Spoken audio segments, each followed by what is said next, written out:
I often get asked, well, how long will Opportunity last? And, I can't say. I don't think anyone knows.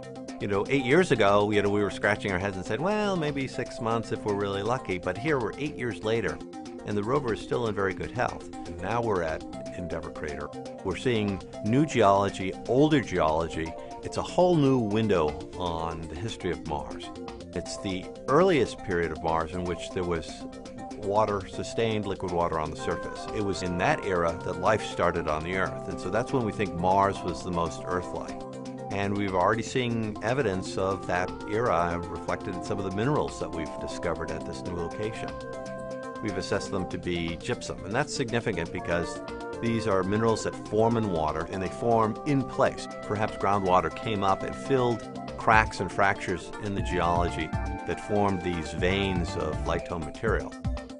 That's a great advantage that you have with a rover that can travel and move. It's not the same stuff, it's new stuff every day.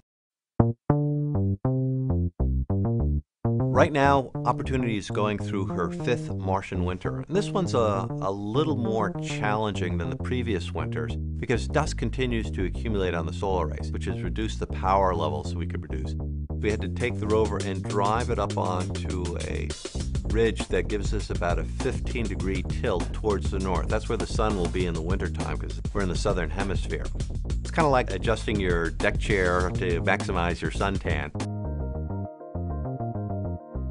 In a very unusual way, this roving vehicle, when it's stationary, allows us to probe the interior of Mars.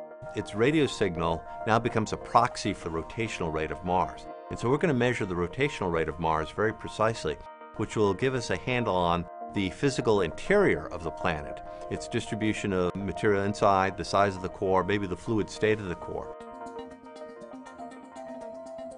Right now, Opportunity is alone on the surface of Mars. We had to say goodbye to Spirit after over 6 years of successful operation with that rover. But soon, Opportunity will have company, and that'll be Curiosity, the next rover.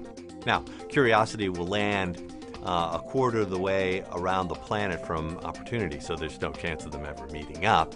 But it's nice that we are continuing the multi-vehicle exploration of the surface.